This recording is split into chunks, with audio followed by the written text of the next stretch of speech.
ایک بڑی وجہ یہ ہے کہ ہم نے اللہ کو نہیں پہچانا۔ جب ہم اللہ کو نہیں پہچانیں گے تو اس کے حکم کو کیسے پہچانیں گے؟ جب ہم اللہ کو نہیں جانتے تو اس کے حکم کو کیسے جانیں گے؟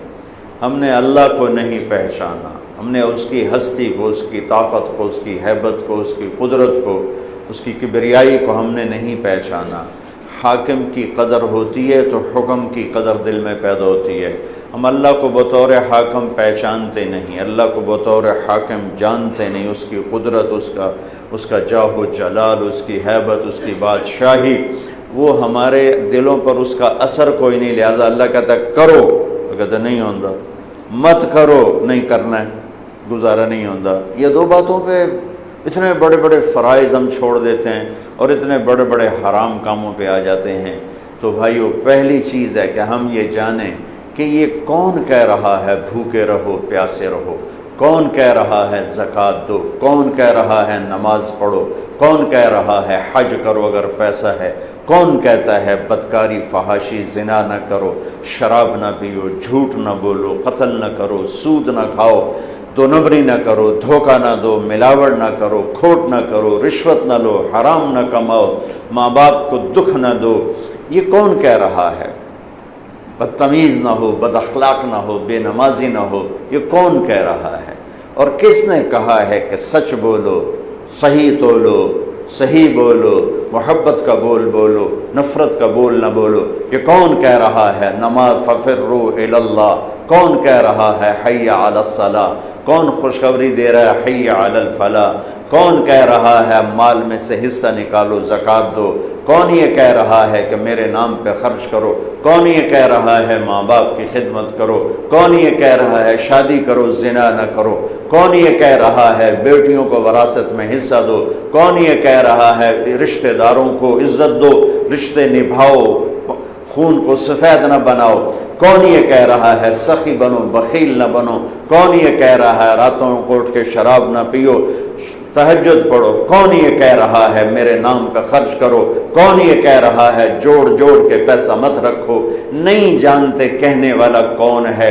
اتنا بڑا قرآن موجود ہے، پڑھا جا رہا ہے روزانہ، 1.25 سپارہ تو عام ہر مسجد میں تلاوت ہو رہی ہے، لیکن وہ اوپر سے گزر رہا ہے۔ کہنے والے کی ہیبت جلال جب سامنے ہوتا ہے تو ایک دم انسان زمین پہ گر جاتا ہے۔ ہم اس شہنشاہ کو جب اللہ تعالیٰ کہتے ہیں جبریل، تو جبریل سکڑ کے چڑیا کے برابر ہو جاتا ہے۔ جبریل اپنے اصلی قد میں آ جائے تو حدیث میں آتا ہے اس کا سر عرش سے ٹکراتا ہے اور پاؤں زمین سے ٹکراتے ہیں۔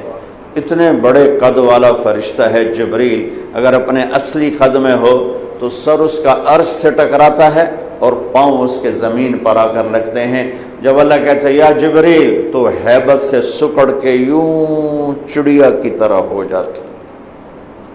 تسبح له السماوات السبع والارض ومن فيهن وان من شيء الا يسبح بحمده ولكن لا تفقهون تسبيحهم۔ تم اپنے اللہ کی مانو نہ مانو، تسبیح پڑھو نہ پڑھو، ساری کائنات تیرے رب کی تسبیح پڑھتی ہے، ساری کائنات تیرے رب کی نماز پڑھتی ہے، ساری کائنات تیرے رب کی اطاعت کرتی ہے۔